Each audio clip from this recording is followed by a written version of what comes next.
Bienvenue à ce troisième vlog baliné. J'espère que celui-ci sera un peu plus court que le précédent. Je voulais les faire 10 minutes maxi chacun et voilà que je me suis emballée.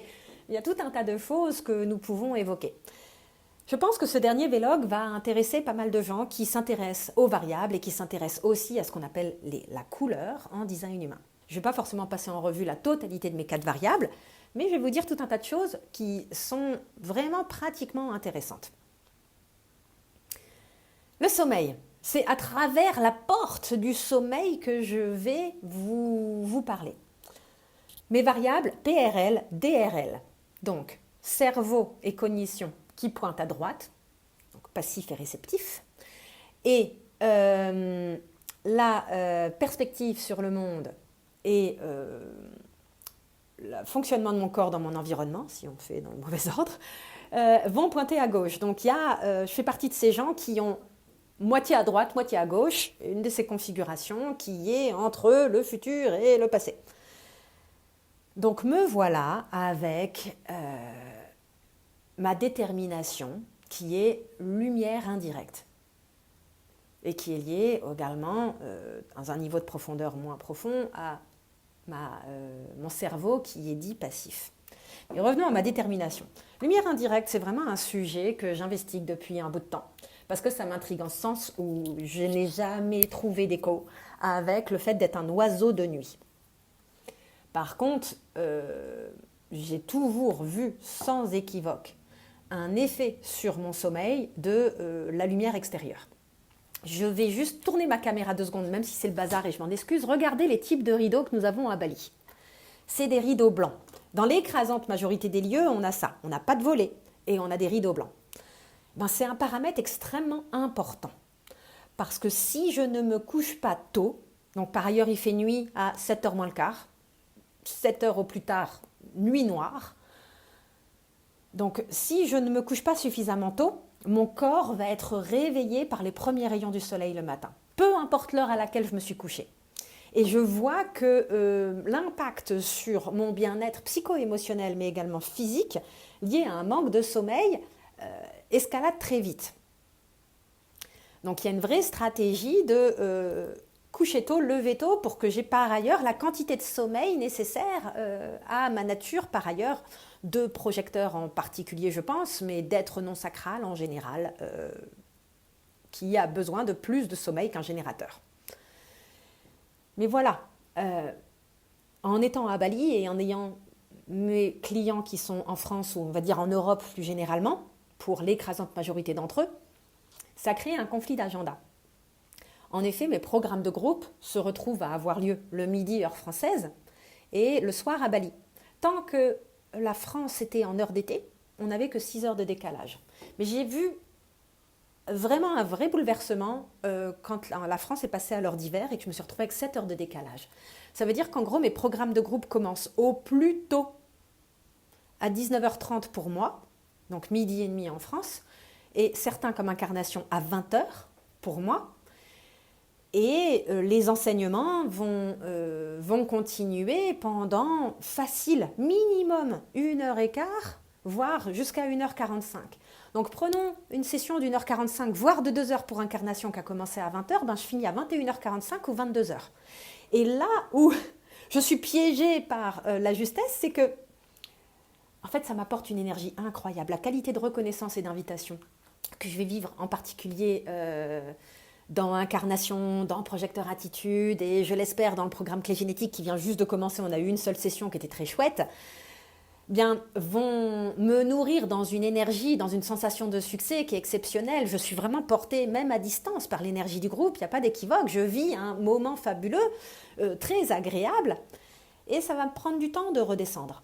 Et ensuite, de me mettre dans ce qu'on appelle la position de projecteur, semi-allongé, poser ma journée pour ensuite dormir. Mais si on accumule tout cela, 3 soirs par semaine minimum, je me retrouve à finir de travailler assez tard.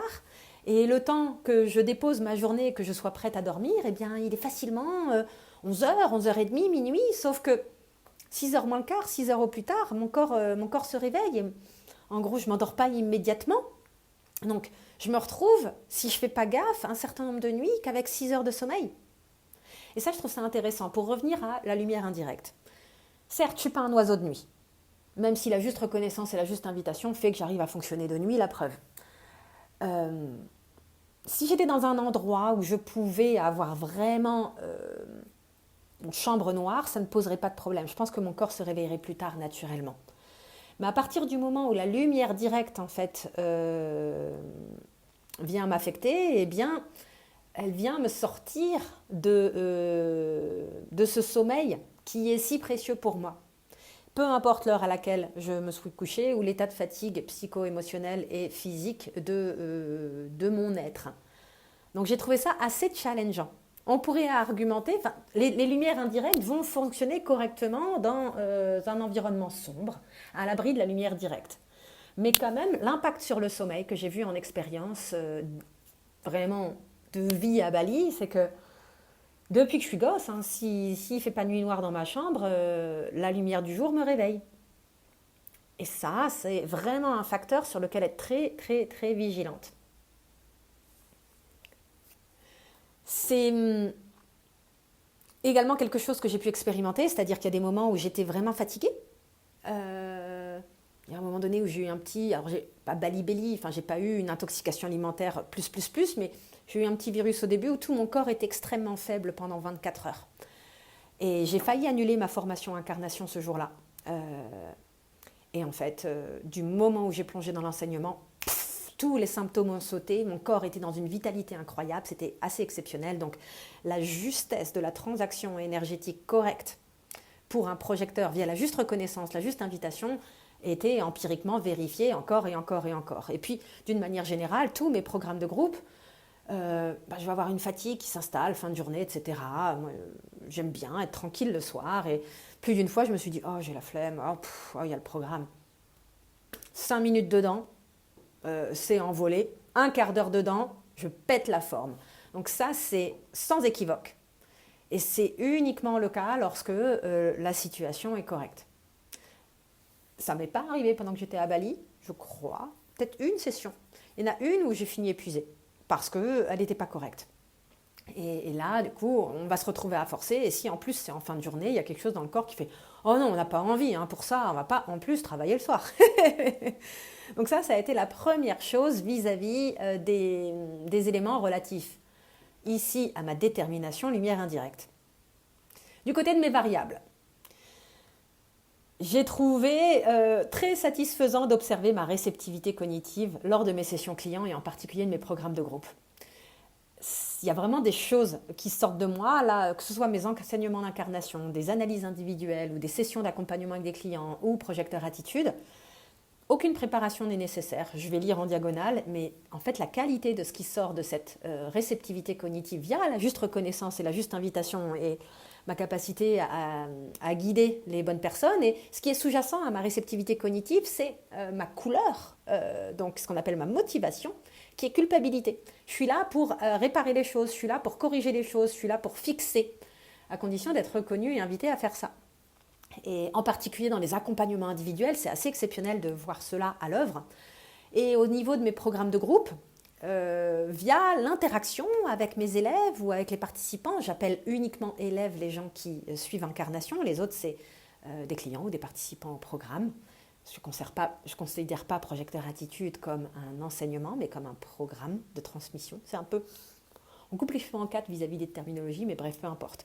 Bref, j'ai pu vraiment observer que la justesse de leurs questions venait plonger dans la richesse de ce qui est contenu dans mon esprit, sans que j'en sois pour autant consciente. Et donc la richesse de mes réponses était très satisfaisante à observer pour moi, qui n'avais pas vraiment de contrôle de ce qui sortait de ma bouche, mais également très riche pour les personnes qui étaient du côté réception de ma connaissance et réception de mes enseignements universalisés. J'ai pu également régaler mon cerveau passif parce que ce que je partageais dans le premier vlog a été vraiment apprécié par mon cerveau.